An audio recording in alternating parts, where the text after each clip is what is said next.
ce temps-là, Jésus se retira avec ses disciples près de la mer, et une grande multitude de gens venus de la Galilée les suivirent. De Judée, de Jérusalem, d'Idumée, de Transjordanie, de la région de Tyr et de Sidon, vinrent aussi à lui une multitude de gens qui avaient entendu parler de ce qu'il faisait. Il dit à ses disciples de tenir une barque à sa disposition pour que la foule ne l'écrase pas, car il avait fait beaucoup de guérisons, si bien que tous ceux qui souffraient de quelque mal se précipitaient sur lui pour le toucher. Et lorsque les esprits impurs le voyaient, ils se jetaient à ses pieds et criaient, « Toi, tu es le Fils de Dieu. » Mais il leur défendait vivement de le faire connaître. Acclamons la parole de Dieu. Une multitude de personnes se précipitant sur Jésus. L'Évangile dit que même la foule l'écrasait. Pourquoi? Parce qu'il faisait des miracles. Sûrement, ils étaient aussi attirés par son message. Mais dans ce cas, la foule cherchait une guérison, un miracle. Le texte le dit clairement. Tous ceux qui souffraient de quelque chose se sont jetés sur lui pour le toucher. C'est compréhensible. Si l'un d'entre nous était malade, gravement malade, nous ferions sûrement de même. Mais si nous nous mettons à la place de Jésus, nous pouvons comprendre que le Seigneur qui avait un cœur compatissant, c'est-à-dire la miséricorde divine, le Seigneur se sentirait aussi un peu frustré, un peu déçu de voir qu'il ne le cherchait pas pour son message ou même pour sa personne, mais qu'il le cherchait pour ce qu'il pouvait obtenir de lui. Il n'y avait pas d'amour, et même pas de gratitude après le miracle. Ils se guérissaient, ils partaient, ils retournaient à leur vie. Après un temps, ils s'en souvenaient comme une anecdote. Où était cette foule lorsque le vendredi saint, on a ordonné que le Christ soit crucifié, puis a été crucifié? Où était cette foule? Où étaient les gens qui l'applaudissaient même le jour du dimanche des Rameaux, lors de l'entrée à Jérusalem? Où était-il le vendredi saint?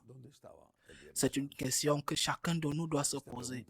Suis-je fidèle à Jésus-Christ? Est-ce que je l'aime? Est-ce que je le suis pour lui ou pour son message? Ou alors, est-ce que je le suis juste par intérêt? Une partie, je ne dis pas tout, mais une partie de la terrible crise que traverse l'Église, cette apostasie massive est due au fait que nous avons fait une religion basée sur l'égoïsme. J'ai un problème et comme j'ai la foi, je vais à Dieu et s'il me le donne, j'oublie. Et s'il ne me le donne pas, je me mets en colère. C'est le schéma de beaucoup de catholiques. C'est la faute de ne pas les avoir bien éduqués. Au lieu de faire une religion comme elle devrait être, basée sur l'amour, on a fait une religion basée sur l'intérêt ou la peur.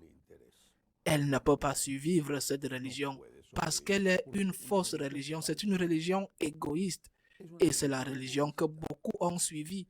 Et quand ils n'ont pas obtenu ce qu'ils demandaient, ils l'ont simplement abandonnée comme une vieille pièce de ferraille inutile. Mais quelle religion ont-ils abandonné? La vraie religion? Ou cette fausse caricature de religion qu'on leur a montrée? Notre religion est la religion de l'amour, c'est la religion de la reconnaissance, de la gratitude.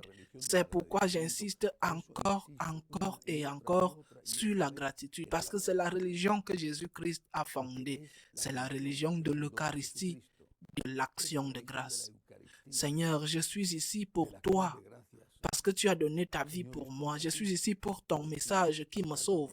Et aussi, Seigneur, je suis ici pour ton aide, dont j'ai besoin. Et je te demande des miracles, je te demande de l'aide. Mais je ne suis pas ici pour l'aide que je demande.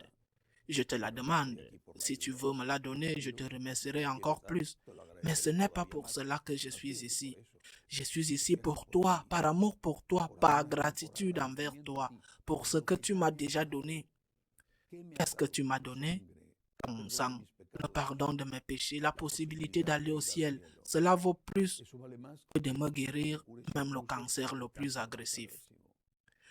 Nous devons nous convertir et aider les autres à se convertir. La religion de Jésus-Christ est la religion de la gratitude. Ne pas le comprendre, c'est être dans une religion qui n'est pas la nôtre, même si cela semble être le cas. Demandons au Seigneur de nous aider à nous convertir. Ainsi soit-il.